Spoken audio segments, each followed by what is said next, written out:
துணை முதலமைச்சரான உதயநிதி ஸ்டாலினுக்கு வாழ்த்துக்கள் குவிந்து வருகின்றன. மற்றொரு புறம் விமர்சனங்களும் நீள்கின்றன. தமிழகத்தின் துணை முதலமைச்சராக உதயநிதி ஸ்டாலின் நியமிக்கப்பட்டதற்கு கூட்டணி கட்சி தலைவர்கள் வாழ்த்து தெரிவித்துள்ளனர். உதயநிதி ஸ்டாலினுக்கு வாழ்த்து கூறியுள்ள காங்கிரஸ் மாநில தலைவர் செல்வ பெருந்தகை, துணை முதலமைச்சராகியுள்ள உதயநிதி தமிழகத்திற்கு செழிப்பையும் நலனையும் ஏற்படுத்தும் திட்டங்களை கொண்டு வருவார் என நம்புவதாக தெரிவித்துள்ளார்.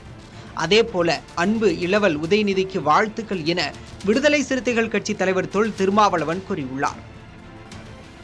தமிழக மக்களையும் இந்திய மக்களையும் காக்கும் சக்தியாக உயர்வார் என மக்கள் நீதி மய்யத்தின் தலைவர் கமல்ஹாசன் வாழ்த்து கூறியுள்ளார். சமாஜ்வாதி கட்சி தலைவர் அகிலேஷ் யாதவும் தமிழக துணை முதலமைச்சராக பொறுப்பேற்றுள்ள உதயநிதியின் பணி சிறக்க வாழ்த்து என தெரிவித்துள்ளார். அதே நேரத்தில் விமர்சன கணைகளை எதிர்க்கட்சிகள் முன்வைத்து வருகின்றன. திமுகவுக்கு ஒரே நாடு ஒரே தேர்தல் வேண்டாம், மாறாக ஒரே குடும்பம் ஒரே அரசு என்ற கொள்கை மட்டுமே வேண்டும் என பாஜக முன்னாள் மாநில தலைவர் தமிழிசை சவுந்தரராஜன் விமர்சித்துள்ளார். வாரிசு அரசியலையும் ஊழல் அரசியலையும் தாங்க வேண்டும் என்றால் இதயத்தை பலமாக வைத்திருக்க வேண்டும் என பாஜக எம்எல்ஏ வானதி ஸ்ரீனிவாசன் உதயநிதி துணை முதலமைச்சரானது குறித்து மறைமுகமாக விமர்சித்துள்ளார். இதேபோல பல்வேறு தரப்பினரும் உதயநிதி துணை முதலமைச்சரானதற்கு வாழ்த்துக்களையும் விமர்சனங்களையும் முன்வைத்து வருகின்றனர்.